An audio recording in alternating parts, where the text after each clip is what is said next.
no God, stamp eternity on my eyeballs. Why didn't I have a word? Because there was no sign of anguish. Não me diga que essa geração é extravagante. Ser extravagante é ser como Estevão. Not to be like the world, not to be like the great majority of American Christians, but to be like Jesus Christ. Don't know why you're clapping. I'm talking about you. Talking about you. Talking about you. Talking about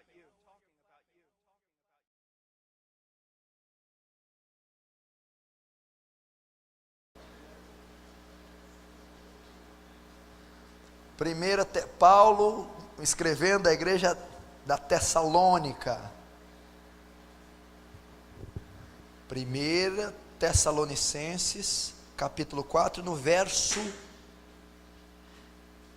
Vamos começar no verso 1 para entendermos tudo. Finalmente, irmãos, nós vos rogamos e exortamos no Senhor Jesus. Estou lendo na revista atualizada. Como de nós recebestes, quanta maneira, porque deveis viver e agradar a Deus. E efetivamente estáis fazendo. Continueis progredindo cada vez mais. Porque estáis inteirados de quantas instruções vos demos da parte do Senhor. Pois esta é a vontade de Deus, a vossa santificação, que vos abstenhais da prostituição. Que cada um de vós saiba possuir o seu próprio corpo em santificação e honra, e não com desejo de lascívia, como os gentios, que não conhecem a Deus. E que nesta matéria ninguém ofenda nem defraude o seu irmão, porque o Senhor contra todas essas coisas, contra todas essas coisas, como antes vos avisamos, e testificando claramente, é vingador, porquanto Deus não nos chamou para impureza, e sim para santificação. De Sarte, quem rejeita essas coisas, não rejeita o homem, e sim a Deus, que também vos dá o seu Espírito Santo. Até aí.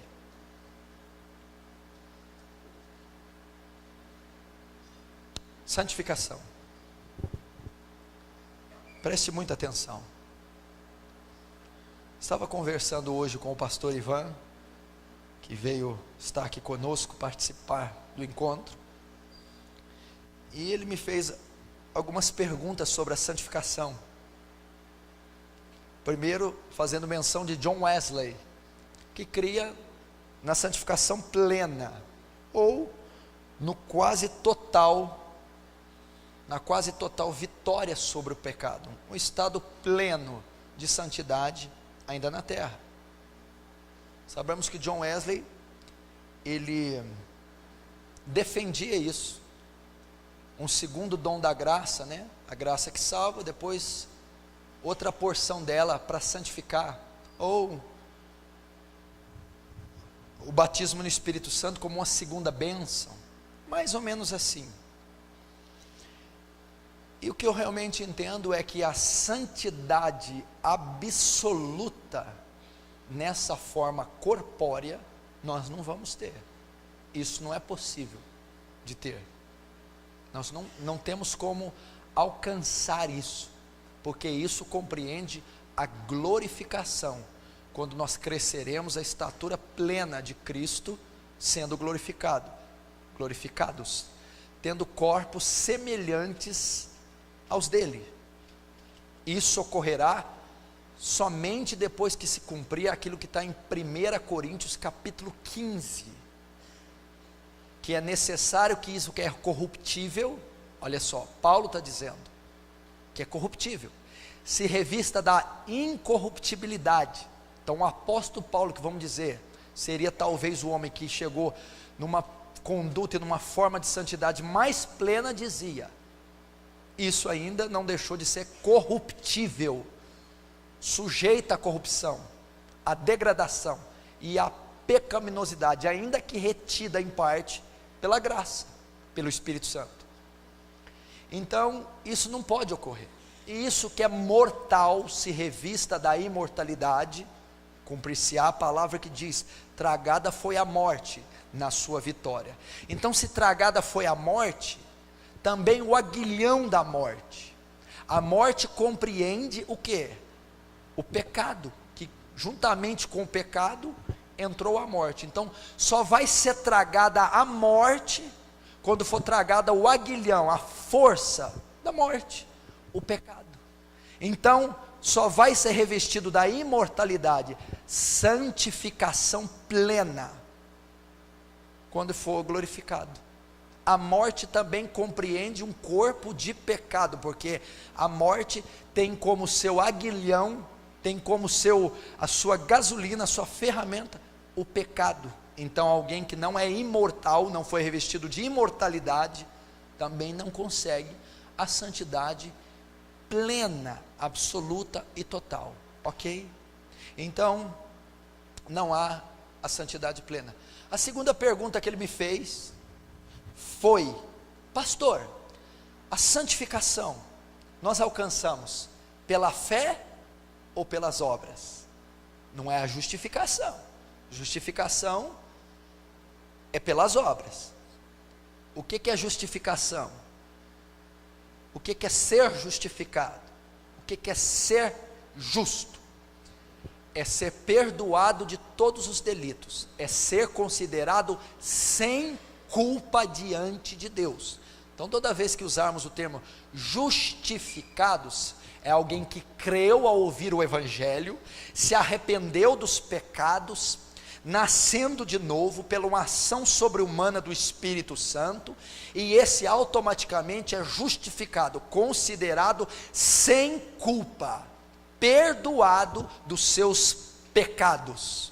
Isso é justificado. E isso ocorre apenas pela fé em Cristo, em todos os seus méritos conquistados no Calvário.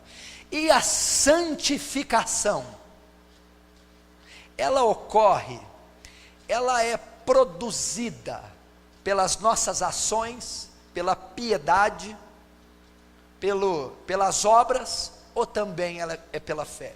Foi uma dúvida dele. Eu respondi: não é pelas obras, é pela fé também. Por quê?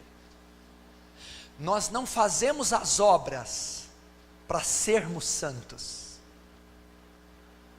nós fazemos as obras porque somos santos. Nós não deixamos de pecar para ser santos, nós deixamos de pecar porque já somos santos. É exatamente o oposto dos fariseus, alcançar a aceitação, um padrão de santidade, alcançar a preferência pelas obras, pelo legalismo, pela piedade exagerada. Logo, foram chamados de sepulcros caiados. Agora, a igreja, ela crê pela fé, é justificada. E o poder que justifica, que regenera, também é o poder que santifica. Você é justificado pela fé, o poder do Espírito Santo te regenera uma nova criatura. E a regeneração e a justificação são as sementes da santificação. A santificação não pode ser por obras, porque ela está ligada ao padrão da justificação, ok? Logo, uma pessoa que é santa, ela é salva. E se ela é santa por obras, ela vai ser salva também por obras. Isso não pode ocorrer, ok? E o que ocorre então? Ela, pela fé justificada, transformada pelo Espírito Santo, e o mesmo Espírito vai operar nela o processo de santificação, purificação, crescimento à estatura de Cristo, crescimento de conformidade com Cristo. E quando o Espírito Santo vai santificando essa pessoa, as obras, os frutos começam a se manifestar. Então, porque é santa, transformada, santificada pelo Espírito Santo, faz obras, e não as faz para ser santa, entendeu? Isso era a diferença dos fariseus, do legalismo, da lei judaica, e da igreja de Atos, da igreja de Atos. da igreja cristã. Entendeu? Então é dessa maneira. Então não são obras. Por isso você vê a autoflagelação, a autopunição, tentando adquirir santidade, e eles não conseguem. Os homens que não tocavam em nada imundo, nem um animal morto, impuro, nem uma prostituta, um publicano, extremamente piedosos, orações regulares, extremamente guardados, extremamente zelosos. Jesus disse a eles: vocês são as pessoas mais corruptas do mundo, ao ponto de serem chamados filhos do diabo. Por quê? Tentavam por aquelas práticas se santificarem. Não. Primeiro eles tinham que ser justificados, salvos, perdoados, depois regenerados com a ação do Espírito Santo. E o mesmo Espírito que salva, ele regenera e santifica. O mesmo Deus que salva é um Deus que guarda. Por isso ele diz em Ezequiel: vos darei um novo coração, né, para me temerem, conversão, e colocarei o meu temor nos vossos corações, para não se apartar de mim. Olha só, ali justificação, regeneração, depois o meu temor, santificação, a promessa de Ezequiel. Então o mesmo poder que salva é o poder que guarda, é o poder que santifica, e aí é manifestado pelas obras, porque o oposto também é verdade. Se uma pessoa diz que é santa, mas não houve fruto, não houve transformação, a salvação dela está comprometida, a regeneração, e posteriormente não há evidência de santidade. Ok? Mas pastor, não dá para confundir? Até dá para confundir, porque uma pessoa que não é santa pode te enganar com obras, mas ela não vai enganar os olhos do Altíssimo, e é esse que importa, e é esse que julga com equidade, e sonda e esquadrinha os corações. Não atente para o tamanho da estatura, Samuel, porque eu tenho rejeitado. O homem vê, você vê o que está no exterior, eu vejo o que está no coração. Ok? Então é dessa maneira. Nós não fazemos as obras para sermos santos, mas porque somos santos pelo Espírito de Deus, uma obra sobrenatural, um agente que santifica. Porque somos santos, fazemos as obras, os frutos. O que seria isso?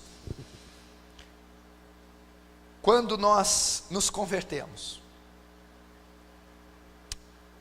pela pregação do Evangelho, nos arrependemos e mudamos, há uma mudança em nós que não é imposta.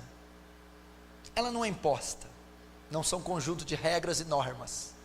Aquele poder que justificou, salvou, regenerou, é um poder que começa agora a separar, lapidar, começa a purificar. E quando esse poder começa a fazer tal coisa, as obras vão se manifestando. Nossa, eu não posso mais usar essa roupa, está depravada, está vulgar. Obras, porque o coração já foi santo. Eu não posso mais frequentar esse lugar, que lugar estranho, eu não estou me sentindo bem, eu vou deixar de frequentar aquele tipo de lugar. Obras. Nossa, que saia curta, nossa, gente, está todo mundo olhando, que coisa feia. Obras, porque o coração já foi santificado. Eu vou deixar de beber, de fumar, de prostituir, e eu não vou fazer isso para ser santo, mas eu já estou fazendo isso, porque eu já sou santo. Isso é fantástico, isso é, na prática, a santificação. Agora se diz que é salvo, regenerado, nascido de novo, justificado, e não houve essas obras, a mudança, o fruto, o abandono das práticas, a mudança da vestimenta, do linguajar, do pensamento, o ciclo de amigos, da consciência própria de quem é, não houve salvação e não está havendo santificação. Entendeu? Sem que ninguém necessite falar, sem que ninguém necessite impor, ninguém, o Espírito Santo passa a ser o agente, entendeu? E se você olhar para você, debaixo da perspectiva de Coríntios 13:5, examine-se pois a si mesmo, para ver se estás na fé. Examina a tua vida. Eu não tenho problema nenhuma de pôr mini saia e mostrar minhas coxas.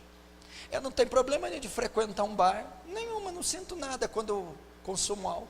Eu não tenho problema nenhuma de colocar um rock pesado, uma música que faz uma apologia a Satanás. Eu não tenho problema nenhuma de brigar com aquela pessoa e deixar ela dormir com a consciência pesada e não vou pedir desculpa nem perdão. Eu não tenho problema nenhuma com roupa, com uso, com costume. Eu não sinto absolutamente nada. Mas sou batizada, frequento, tenho dons do Espírito, tenho ministério, etc. e etc. Não há evidência na sua vida de santificação. Posteriormente pode não haver de justificação, regeneração e salvação.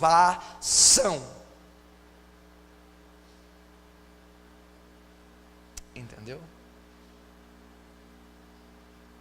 E a santidade, nesse contexto, ela compreende o oposto da fornicação ou da prostituição, sexo ilícito. Mas a santidade não compreende só zelo pela moralidade. A santidade também é um coração que maquina mal contra o próximo. A santidade é não cumprir o que está em Provérbios 16:6. 6 coisas o Senhor aborrece, a 7ª sua alma abomina: quem semeia contenda entre os irmãos, pés que se apressam para o mal, olhos altivos, língua soberba. Isso aí é a falta de santidade. Não andar em dia com as suas obrigações como cidadão, falta de santidade. Rancor, espírito faccioso, rebeldia, espírito de vingança, ódio, falta de santidade, de separação, de pureza, também, de regeneração, de novo nascimento. Então, não fazemos as obras para sermos, mas porque somos espontaneamente, elas se manifestarão. Elas se manifestarão. É uma coisa mais linda ver a conversão genuína de uma pessoa, operada apenas pela exposição do Evangelho e o restante pelo Espírito Santo. É a coisa mais bela, espetacular, e glória ao nome do Senhor, que ainda neste último século ainda ocorre por sua soberania, graça e amor. Quando o Evangelho é pregado de forma expositiva, bíblica, debaixo da unção do Espírito Santo, ossos secos ainda revivem, pessoas ainda se convertem, pessoas ainda se regeneram, e pessoas têm uma obra genuína na sua vida, de arrependimento, transformação, e estão crescendo em santificação, e os meus olhos têm visto isso, têm visto na minha própria congregação. Isso deve ocorrer com você. Deve ocorrer com você. E isso está ligado à salvação. Entendeu?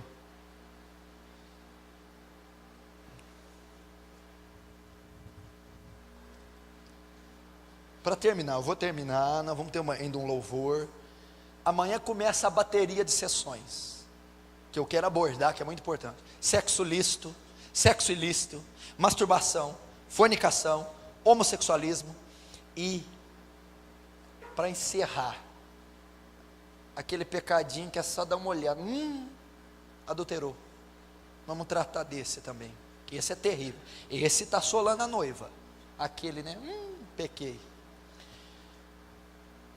Ok? Nem consegui pregar o que estava no texto, né? Não dava, ele vai ficar guardado, está aqui.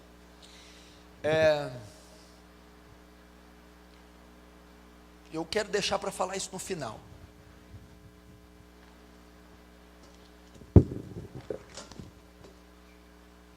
Mas eu sei que a santidade é algo muito forte, porque ela está ligada à salvação de uma pessoa.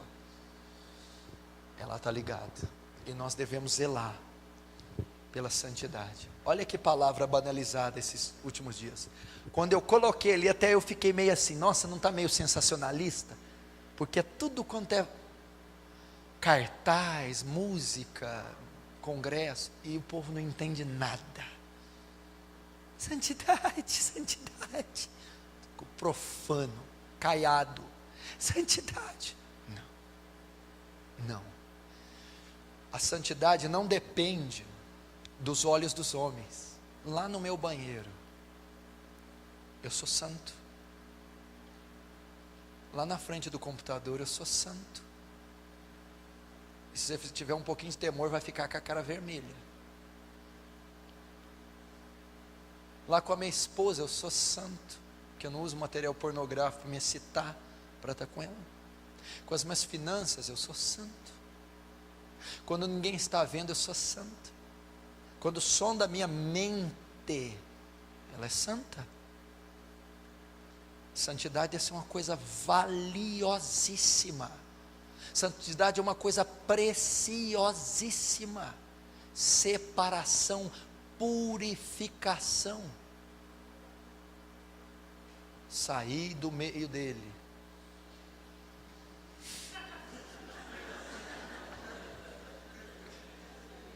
Agora parou, irmão, venceu a cota, tá bom?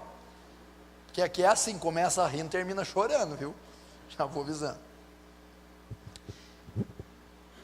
Ok? Sede santos, porque o vosso Deus é santo.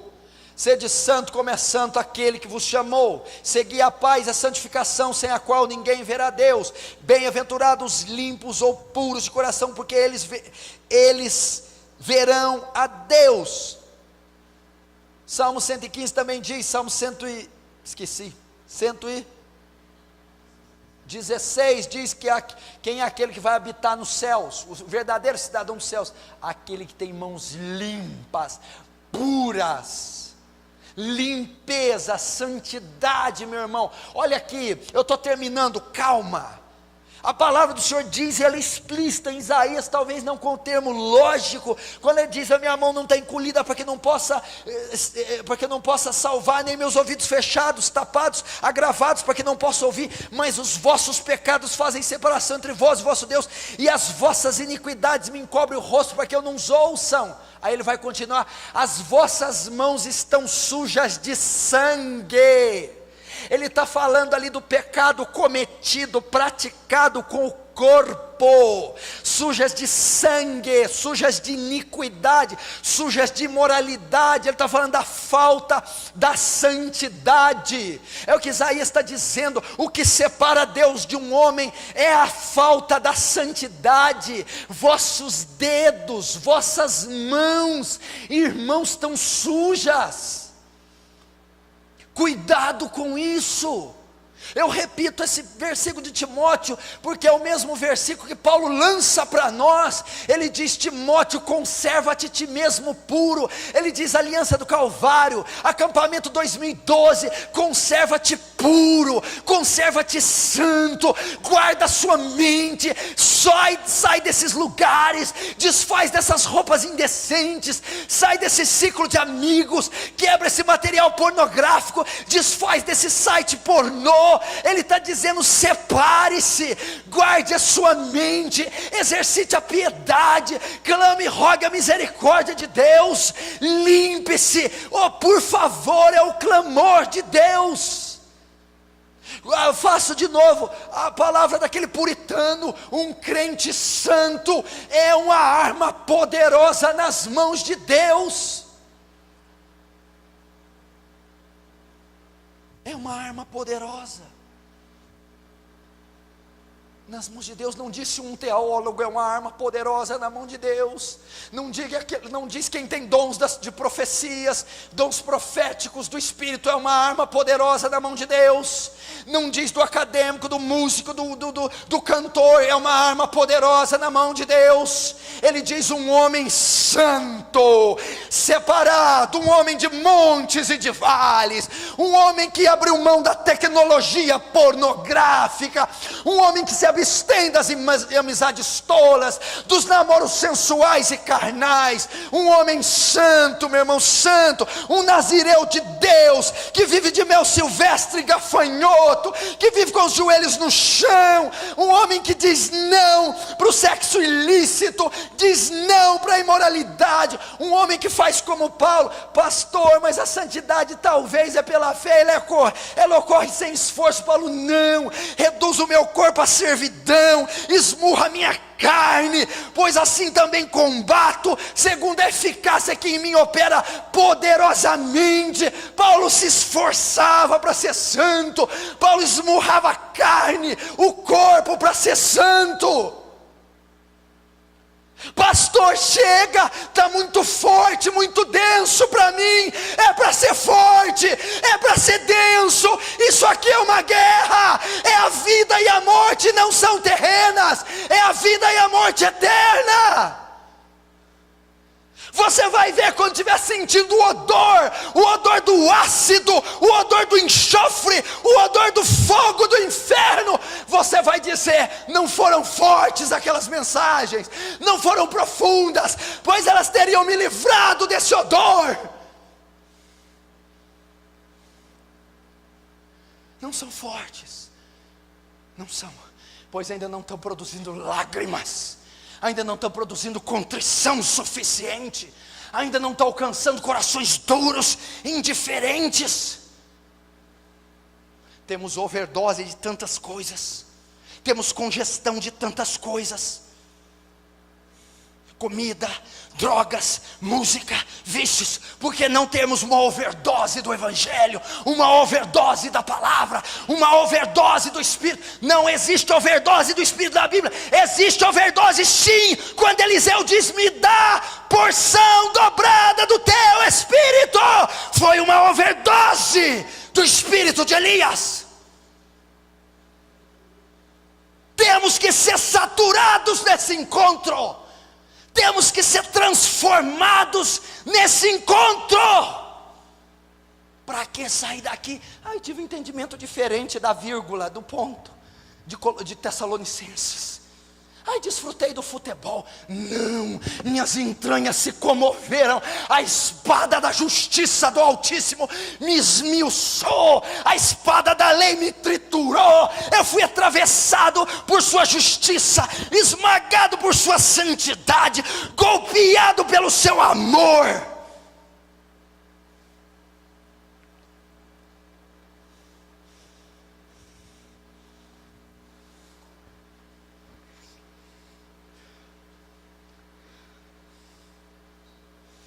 Nós vamos buscar igual ouro a santidade, igual pedra preciosa.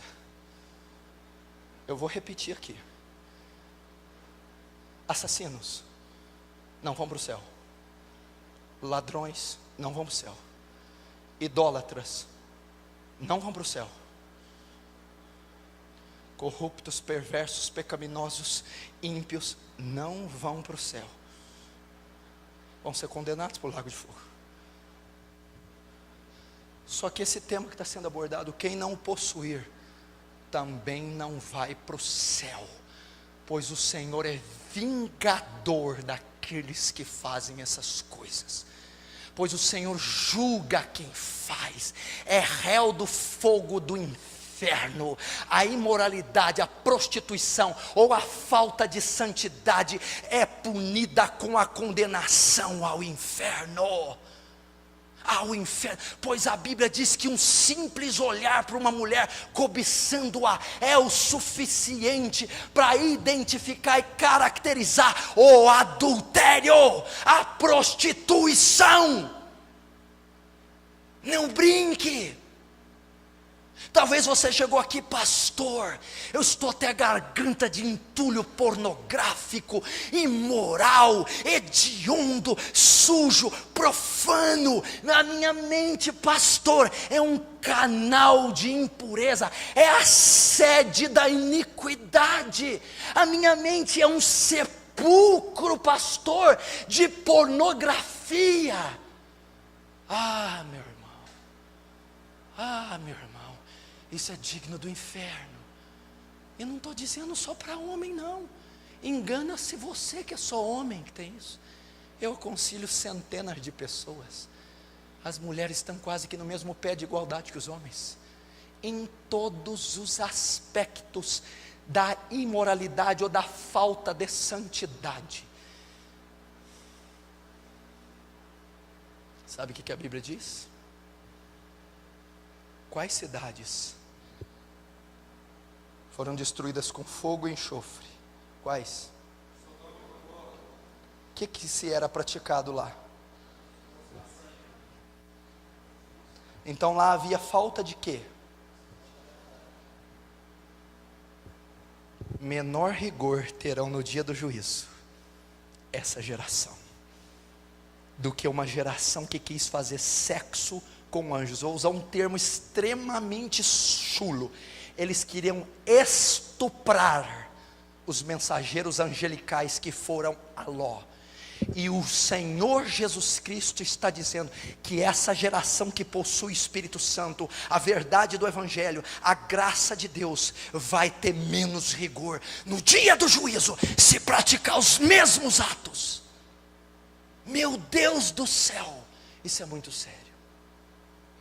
Por isso eu quis tanto tratar desse assunto no encontro, porque eu sei como a igreja está sendo assediada, bombardeada pela imoralidade.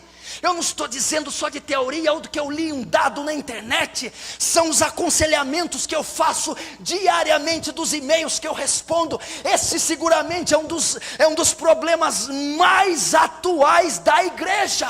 Ou é a imoralidade, o homossexualismo, o lesbianismo ou o desejo para os tais, a infidelidade conjugal, a infidelidade virtual, a infidelidade moral, a masturbação, a fornicação, a prostituição e principalmente a cobiça, cobiçando ímpios, irmãos, membros do próprio corpo de Cristo. E isto compreende adultério, isso compreende juízo. Esse inferno, essa potestade maldita vai cair. Esse fantasma maldito da imoralidade vai cair. Eu sei que tem irmãos e irmãs vivendo em grilhões, em prisões, em sarcófagos, em masmorras da imoralidade. Estão vivendo em completo pesadelo de imoralidade. Eu sei disso.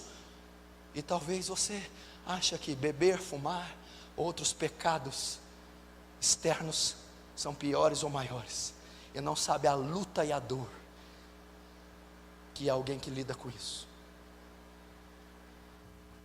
E pelo poder do Evangelho, pela graça soberana de Deus, pelo Espírito de Deus que é esse agente, nós vamos vencer. Nós vamos vencer, vamos quebrar essas ânsias, esses grilhões, essas setas que estão cravadas nas mentes de alguns, e elas não são removidas por nada, nada. Esse véu de iniquidade no coração, e não é removido por nada, vai ser removido pela graça, pela misericórdia de Deus. Não temos outra saída, pela ação do Espírito Santo. Amém? Quantos concordam, diz amém. Amém. O louvor pode subir.